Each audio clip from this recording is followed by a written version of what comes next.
Hi ವಿದ್ಯಾರ್ಥಿಗಳೇ, ಸಮಾಂತರ ಶ್ರೇಣಿಯ ಅನ್ವಯಿಕ ಸಮಸ್ಯೆಗಳನ್ನು ಈಗ ನೋಡ್ತಾ ಹೋಗೋಣ ಮಕ್ಕಳೇ. ಈ ಪ್ರಶ್ನೆನ 4 ಅಂಕಗಳಿಗೆ ಕೇಳಲಾಗುತ್ತೆ. ಮೊದಲ ಪದ ಮತ್ತು ಸಾಮಾನ್ಯ ವ್ಯತ್ಯಾಸಗಳ ಅನುಪಾತ 3:2 ಇರುವ ಸಮಾಂತರ ಶ್ರೇಣಿಯ ಮೊದಲ 26 ಪದಗಳವರೆಗಿನ ಮೊತ್ತವು 1456 ಆಗಿದೆ. ಈ ಸಮಾಂತರ ಶ್ರೇಣಿಯನ್ನು ಕಂಡುಹಿಡಿಯಿರಿ ಮತ್ತು ಈ ಶ್ರೇಣಿಯ ಎಷ್ಟನೇ ಪದವು 62 ಆಗಿದೆ ಅಂತ ಪ್ರಶ್ನೆಯನ್ನು ಕೊಟ್ಟಿದ್ದಾರೆ ಮಕ್ಕಳೇ. ಏನು ಕೊಟ್ಟಿದ್ದಾರೆ ಅನ್ನೋದನ್ನ ಅಬ್ಸರ್ವ್ ಮಾಡಿ ಮಕ್ಕಳೇ. ಮೊದಲ ಪದ ಮತ್ತು ಸಾಮಾನ್ಯ ವ್ಯತ್ಯಾಸಗಳ ಅನುಪಾತವನ್ನು ಕೊಟ್ಟಿದ್ದಾರೆ, ಸರಿನಾ ಮಕ್ಕಳ?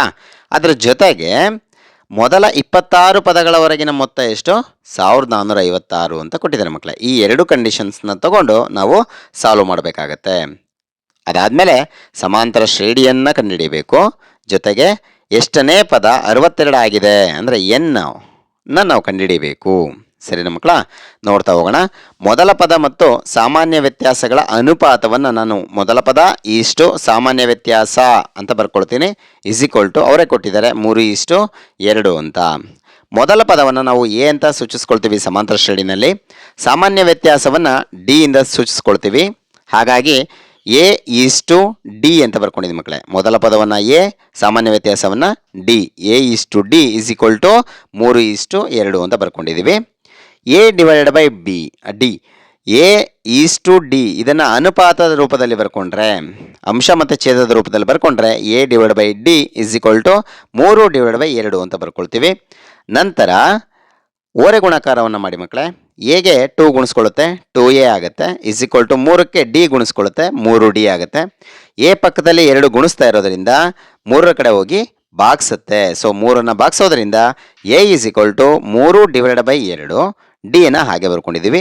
ಇದನ್ನು ಸಮೀಕರಣ 1 ಅಂತ ಕರ್ಕೊಂಡಿರಿ ಮಕ್ಕಳೇ. ಈಗ ಇನ್ನೇನು ಕೊಟ್ಟಿದ್ದಾರೆ ಮಕ್ಕಳೇ? ಮೊದಲ 26 ಪದಗಳವರೆಗಿನ ಮೊತ್ತ 1456 ಅಂತ ಕೊಟ್ಟಿದ್ದಾರೆ.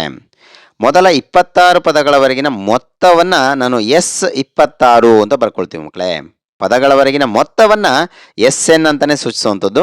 ಹಾಗಾಗಿ S26 ಅಂತ ಯಾಕೆ ಬರ್ಕೊಂಡಿದ್ದೀನಿ ಅಂದರೆ ಪದಗಳ ಸಂಖ್ಯೆ 26 ಅಂತ ಕೊಟ್ಟಿರೋದ್ರಿಂದ ಇಲ್ಲಿ S26 ಅಂತ ಬರ್ಕೊಂಡಿದ್ದೀನಿ ಮಕ್ಕಳೇ. = 1456. ಈಗ ಇದು SN ರೂಪದಲ್ಲಿರೋದ್ರಿಂದ SN ಸೂತ್ರವನ್ನು ಫಸ್ಟ್ ಬರ್ಕೊಳ್ತಾ ಇದ್ದೀನಿ ಮಕ್ಕಳೇ. n/2 × 2A + n - 1 × D ಈ ಫಾರ್ಮುಲಾನ ಬರ್ಕೊಳ್ಳಿ, ಕಲ್ತ್ಕೊಳ್ಬೇಕು ಇದನ್ನು ಮಕ್ಕಳೇ ನೀವು.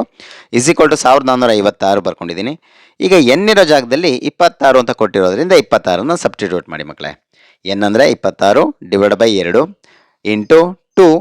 ಎ ಅಂದರೆ ಇಲ್ಲಿ ಬಂದಿರುತ್ತೆ ನೋಡಿ ಮಕ್ಕಳೇ, ಸಮೀಕರಣ 1 ಅಂತ ಕರ್ಕೊಂಡಿದ್ದೀರಾ. 3/2 × D ಅದನ್ನು ಸಬ್ಸ್ಟಿಟ್ಯೂಟ್ ಮಾಡಿ. ಪ್ಲಸ್ n ಅಂತಂದರೆ 26 ಅಂತ ಗೊತ್ತಿದೆ, -1 ಹಾಗೆ ಬರ್ಕೊಂಡಿದ್ದೀನಿ. ಡಿ ಅಂದರೂ ಕೂಡ ಹಾಗೆ ಬರ್ಕೊಂಡಿದ್ದೀನಿ.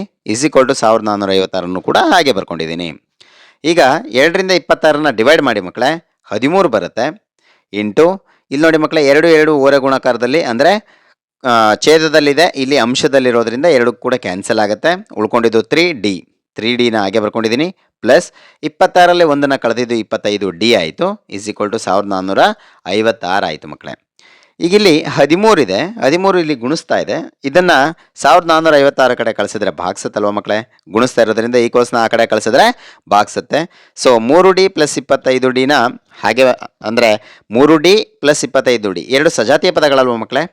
ಇಲ್ಲೂ ಡಿ ಇದೆ, ಇಲ್ಲೂ ಡಿ ಇದೆ. ಘಾತ ಸೂಚಿನೂ ಕೂಡ ಸೇಮ್ ಇರೋದ್ರಿಂದ ಇವೆರಡನ್ನೂ ಕೂಡ್ಬೋದು. 25 3 28D ಆಗುತ್ತೆ. ಇವೆರಡನ್ನ ಕೂಡ್ಕೊಂಬಿಡಿ. = 1456 ಹಾಗೆ ಬರ್ಕೊಂಡು 13ನ ಭಾಗಾಕಾರವನ್ನು ಮಾಡೋದಕ್ಕೆ ಬರ್ಕೊಳ್ಳಿ. ಈಗ 28D = ನೋಡಿ, 13ರಿಂದ ಇದನ್ನು ಡಿವೈಡ್ ಮಾಡಿದ್ರೆ 112 ಉತ್ತರ ಸಿಗುತ್ತೆ, ಸರಿನಾ ಮಕ್ಕಳ? ಡಿ ಪಕ್ಕದಲ್ಲಿ 28 ಗುಣಿಸ್ತಾ ಇರೋದ್ರಿಂದ ಈ ಕಡೆ ಕಳಿಸಿದ್ರೆ ಅಂದರೆ 112ನೇ ಏನು ಮಾಡುತ್ತೆ, ಇದು ಬಾಗಿಸುತ್ತೆ. So D = 112/28.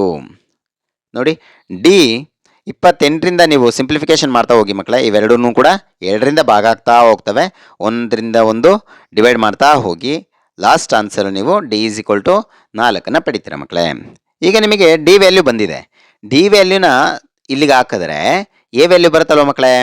ಹಾಗಾದರೆ ನೆಕ್ಸ್ಟ್ ಹಂತವನ್ನು ಏನು ಮಾಡ್ತೀವಿ? D = 4ನ್ನು ಸಮೀಕರಣ 1ರಲ್ಲಿ ಆದೇಶಿಸೋಣ. ಸಮೀಕರಣ 1ನ್ನು ಇಲ್ಲಿ ತಗೊಳ್ಳಿ ಮಕ್ಕಳೇ. A = 3/2 × D ಅದನ್ನು ಇಲ್ಲಿ ಬರ್ಕೊಂಡಿದ್ದೀನಿ. A = 3/2ನ ಹಾಗೆ ಬರ್ಕೊಂಡು ಡಿ ವ್ಯಾಲ್ಯೂ ಎಷ್ಟು ಬಂದಿತ್ತು ಮಕ್ಕಳೇ? 4 ಬಂದಿತ್ತಲ್ಲ, ಅದನ್ನು ಬರ್ಕೊಳ್ಳಿ. ಈಗ 2ರಿಂದ 4ನ್ನು ಡಿವೈಡ್ ಮಾಡ್ಬೋದಲ್ವ ಮಕ್ಕಳೇ? 2ರಿಂದ 2 ಆವರ್ತಿ ಡಿವೈಡ್ ಆಗುತ್ತೆ. ಸೊ ಈ 3ನ ಹಾಗೆ ಬರ್ಕೊಂಡು ಇಂಟು 2ನ ಹಾಗೆ ಬರ್ಕೊಳ್ಳಿ. ಎ ಈಸ್ ಈಕ್ವಲ್ ಟು ಇವೆರಡನ್ನ ಗುಣಿಸಿದ್ದು 6 ಬರುತ್ತೆ. ನೋಡಿ ಮಕ್ಕಳೇ, ನಿಮಗೆ ಡಿ ವ್ಯಾಲ್ಯೂ 4 ಬಂದಿತ್ತು, ಎ ವ್ಯಾಲ್ಯೂ 6 ಬಂತು. ಇವೆರಡನ್ನ ಬಳಕೆ ಮಾಡಿಕೊಂಡು ಅವ್ರು ಕೇಳಿರೋದೇನು ಮಕ್ಕಳೇ? ಸಮಾಂತರ ಶ್ರೇಣಿಯನ್ನು ಕಂಡುಹಿಡಿಯಿರಿ ಅಂತ ಕೇಳಿರೋದ್ರಿಂದ ಸಮಾಂತರ ಶ್ರೇಣಿಯ ಸಾಮಾನ್ಯ ರೂಪ ಏನು ಮಕ್ಕಳೇ? ನೆನಪು ಮಾಡ್ಕೊಳ್ಳಿ. A plus D, A plus 2D, A plus 3D, A plus 4D ಆ ರೀತಿ ಇರುತ್ತೆ ಮಕ್ಕಳೇ. ಅದರಲ್ಲಿ ಒಂದು 3 ಪದಗಳನ್ನ ಬರ್ಕೊಳ್ಳಿ. ಎ ಅಂದ್ರೇನು? 6 ಬಂದಿದೆ, ಅದನ್ನು ಬರ್ಕೊಂಡಿದ್ದೀನಿ. Next A plus D. A plus ಡಿನಲ್ಲಿ ಎ ಅಂದರೆ 6 ಪ್ಲಸ್ ಡಿ ಅಂದರೆ 4, ಅದನ್ನು ಬರ್ಕೊಂಡಿದ್ದೀವಿ. ಎ ಪ್ಲಸ್ 2Dಗೆ ಎ ಅಂತಂದರೆ 6 ಪ್ಲಸ್ ಈ 2ನ ಹಾಗೆ ಬರ್ಕೊಂಡು ಡಿ ಅಂತಂದರೆ ಮಕ್ಕಳೇ 4. ನಂತರ ಈ 6ನ್ನು ಹಾಗೆ ಬರ್ಕೊಂಡಿದ್ದೀವಿ. 6 ಪ್ಲಸ್ 4 ಎಷ್ಟಾಯಿತು ಮಕ್ಕಳೇ? 10. 6 4ನ ಕೂಡಿದ್ರೆ 10 ಬಂತು.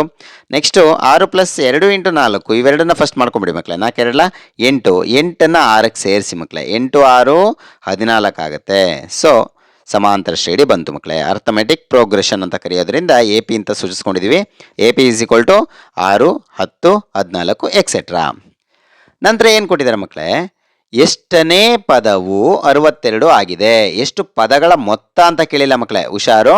ಎಷ್ಟು ಪದಗಳ ಮೊತ್ತ ಅಂತ ಕೇಳಿಲ್ಲ, ಎಷ್ಟನೇ ಪದ ಅಂತ ಕೇಳಿರೋದ್ರಿಂದ ಎನ್ನನೇ ಪದ ಅಂತ ಸೂಚಿಸ್ಕೊಳ್ಳಿ ಅಷ್ಟೇ. ಎನ್ನನೇ ಪದ ಈಸ್ ಈಕ್ವಲ್ ಟು 62 ಅಂತ ಬರ್ಕೊಂಡಿರೋದ್ರಿಂದ ಎನ್ನನೇ ಪದವನ್ನು ನಾವು ಎ ಎನ್ ಅಂತ ಸೂಚಿಸ್ಕೊಳ್ತೀವಿ. Is equal to 62. ಎಷ್ಟು ಪದಗಳ ಮೊತ್ತ ಅಂತ ಕೇಳಿದ್ರೆ ಎಸ್ ಎನ್ ಅಂತ ಬಳಸ್ಕೋಬೇಕು. ಎಷ್ಟನ್ನೇ ಪದ ಅಂತ ಕೇಳಿದ್ರೆ ಎ ಎನ್ ಬಳಸ್ಕೋಬೇಕು. A N is equal to 62 ಆಯಿತು. ಈಗ ಎ ಎನ್ನಿಗೆ ನಿಮಗೆ ಆಲ್ರೆಡಿ ಸೂತ್ರ ಗೊತ್ತಿದೆ ಮಕ್ಕಳೇ. ಎ ಎನ್ ಅಂದರೆ A plus N minus 1 into D ಅನ್ನೋ ಸೂತ್ರವನ್ನು ನೀವು ನೆನಪು ಮಾಡ್ಕೊಳ್ಳಿ. ಎ ಎನ್ ಬದಲಿಗೆ ಈ ಸೂತ್ರವನ್ನು ಬಳಸ್ಕೊಂಡಿದ್ದೀವಿ. ಈಸ್ ಈಕ್ವಲ್ ಟು 62ನ ಹಾಗೆ ಬರ್ಕೊಳ್ಳಿ. ಎ ಅಂದರೆ ಕಂಡುಹಿಡ್ಕೊಂಡ್ಬಿಟ್ಟಿದ್ದೀರಾ ಮಕ್ಕಳೇ? 6 ಅಂತ ಉತ್ತರ ಸಿಕ್ಕಿದೆ ನಿಮಗೆ. 6ನ್ನು ಹಾಕಿ ಪ್ಲಸ್ ಹಂಗೆ ಬರ್ಕೊಂಡಿದ್ದೀನಿ, ಬ್ರಾಕೆಟ್ ಎನ್ ಮೈನಸ್ 1 ಹಾಗೆ ಬರ್ಕೊಂಡಿದ್ದೀನಿ. ಏಕೆಂದರೆ ನಾವು ಕಂಡುಹಿಡಿಬೇಕಾಗಿರೋದೇ ಎನ್ನು. ಈಗ ಡಿ ಅಂತಂದರೆ 4 ಅಂತ ಬಂದಿದೆ ನಮಗೆ, ಅದನ್ನು ಸಬ್ಸ್ಟಿಟ್ಯೂಟ್ ಮಾಡಿ. Is equal to 62. 6ನ್ನು ಹಾಗೆ ಬರ್ಕೊಂಡಿದ್ದೀನಿ ಮಕ್ಕಳೇ. ಪ್ಲಸ್ 4ನ್ನು ಈ ಎನ್ನಿಗೂ ಗುಣಿಸ್ಬೇಕು, 1ಗೂ ಗುಣಿಸ್ಬೇಕು. 4 ಇಂಟು ಎನ್ನು 4 ಎನ್ ಮೈನಸ್ 4 1 4 ಆಯಿತು ಮಕ್ಕಳೇ. ಈಸ್ ಈಕ್ವಲ್ ಟು 62 ಹಾಗೇ ಇರಲಿ. 4 ಎನ್ನನ್ನು ಹಾಗೆ ಬರ್ಕೊಂಡು 6ರಲ್ಲಿ 4ನ್ನು ಕಳೀರಿ ಮಕ್ಕಳೇ. ಯಾಕೆಂದರೆ 6ರ ಚಿಹ್ನೆ ಪ್ಲಸ್ ಇದೆ, 4ರ ಚಿಹ್ನೆ ಮೈನಸ್ ಇರೋದ್ರಿಂದ ಕಳಿಬೇಕು. ದೊಡ್ಡ ಸಂಖ್ಯೆ ಚಿಹ್ನೆ ಹಾಕಬೇಕು ಮಕ್ಕಳೇ. 6 ದೊಡ್ಡ ಸಂಖ್ಯೆ ಆಗಿರೋದ್ರಿಂದ 6ರ ಚಿಹ್ನೆ ಪ್ಲಸ್ ಇದೆ, ಸೊ ಇಲ್ಲಿ ಪ್ಲಸ್ ಬರುತ್ತೆ. 6ರಲ್ಲಿ 4ನ್ನು ಕಳೆದಿದ್ದು 2 ಬರುತ್ತೆ. ಈಸ್ ಈಕ್ವಲ್ ಟು 62 ಬರುತ್ತೆ ಮಕ್ಕಳೇ.